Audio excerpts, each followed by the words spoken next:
In this video, I'm going to show you how to create a shaped card using Inkscape, which you can then convert in the Online Brother Scan and Cut software.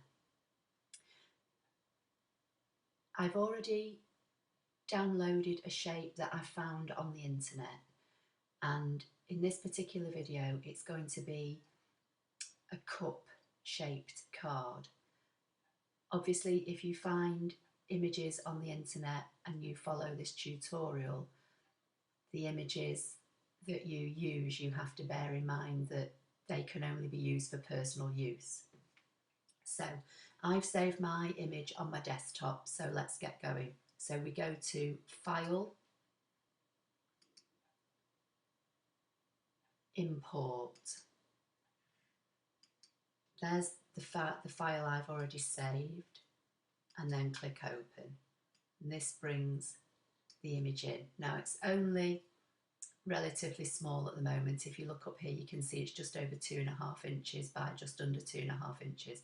So I'm going to drag it out just to make it bigger so it's easier to work with. So at this point, this is just an image, can't do anything with it, you can't cut it. So we've got to convert it into a cuttable file. So you go to, while it's selected, you go to Path, Trace, Bitmap, and then I just leave the settings initially as they are shown on here. You can click Update to get a preview. That looks okay, so we'll click OK. Then you close this part down, and then it doesn't look as though anything's happened, but if you click and drag, you will find now you've got two images. The first one, which is the one that's still in colour, if you look down here, is an image. And this one is a path. So this is the one we're going to turn into the cutting file. So while it's selected, go to Path, Break Apart, and that just breaks down all the individual sections. I'm making sure that the select icon is ticked. I'm going to drag an imaginary box just around the shapes here, and I'm going to hit delete on the keyboard because I don't need those. And then before I do anything else, I'm going to come down to the bottom. I'm going to right click on stroke and make that black. And I'm going to right click on fill and click remove fill. And then I'm going to go up to view, display, and go down to outline. So now you can see just the outline of the coffee cup. This one has disappeared from view because it's an image and we're asking only to see an outline. We no longer need that anyway, so click on it and hit delete on your keyboard to get rid of it. I'm going to drag an imaginary box around this one, and I'm just going to move it up to the top of the page for now. While it's selected, I'm going to hit this icon here, which is duplicate. It's now put a duplicate directly on top. While I've got the arrow with the hand, I'm going to left click and drag, and I'm just going to leave that one down there out of the way for now. Right, this is the one that we're going to duplicate and flip to turn into our shaped card. So to do that, if we click on you'll see these sections are all individual, okay? We don't need this one at the moment, so we can select it and delete. We don't need this one, so again we can select it and hit delete or backspace on your keyboard, whichever one you use. So we've now got the outline shape, and if we click on this, this is also a separate shape. So to make this so it cuts out in one, so you'll have a shape card with a hole there, you drag an imaginary box around everything and you go to Path, Combine. That's now made that one shape. So if you click off it and click on the circle, you'll see it selects everything. And again, if you click on the cup, it selects everything. This is one we're going to work with. So we're going to this icon up here, which is duplicate. We're going to click that. That's now created a duplicate directly on top of our original. Come over here to the flip horizontal and flip, and then using the arrow keys on your keyboard, use the left arrow and keep holding it down, and you'll see that this top design we've just created and flipped is now moving over to the left. We're going to keep on moving until we get a slight overline overlap in the middle here.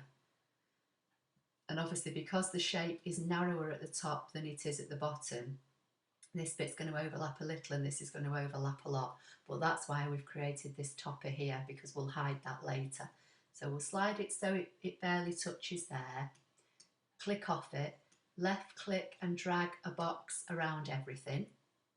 That selects both icons, and then we're going to go to Path Union, and that's now made us our shaped card, which at the moment is 8.6 wide inches. This is, I'm working in inches, you can change how you work here, and it's 7.9 inches high. Now we're going to come down to our topper here, so I'll bring it up a little bit so you can see it. Now again, this is all separate pieces, so that's one piece, that's another, the cup's another, and the circle's another. So we want this to have the hole cut in so that when this topper lines up on top of here, the hole is consistent. So if we clip that and move it out of the way for now, just to make it easier, and move that out of the way for now, drag imaginary box around these two and do Path Combine. That's made that one shape. Bring this back in, place it on there, bring this back in and place it on there. That is now the topper for our card. Now if we wanted to make this bigger, you would want the topper to go bigger in proportion. So if we drag a box around this and go right click, no, go to Object Group, that makes that one item so we can move it now. Put it over there so it lines up, and drag an imaginary box around everything, and we can then drag this out and make it bigger however we wish. So just select this and bring it back down for now. So this is going to be, when we fold this in half, this is going to be our shape card, and this is going to be our topper, which if we go back to Object and Ungroup for now, you could then cut this in pattern paper, you could cut this in card and this in card in a different colour, and this is how you obviously get layers for your topper to go on top of your card. So what we're going to do now, we're going to save this cutting file, and we're going to then open it in the Scan and Cut Canvas software and convert it to a cuttable file for your brother Scan and Cut. So the way to do that is go to File, Save As, and I always choose my desktop so I know where everything is. I'm going to call it teacupcard.svg. Make sure you've got Inkscape down here and click Save. Now that's created an SVG cuttable file on my desktop. I'm not going to delete this at the moment, I'm just going to minimise it in case it hasn't worked or I need to do something else with it in a few minutes. So that's now minimised. Now we're going to open our brother online Canvas software, and I'll put links below to how you can get Inkscape if you've not already got it, and how you can find the Scan and Cut software. I'm already logged in, so I'm going to click New, and then I'm going to click Project, Import SVG, I click on Choose, I look on my desktop, I find my card, click Choose, click OK, and there's my design. Now if I drag an imaginary box around this and click on the properties icon, this is your fill line and this is your stroke. I don't like working with fills, so I'm going to left click on that and choose no fill, and then I'm going to click on this one and do the same, no fill, and then close that down. Oh sorry, then I'm going to have to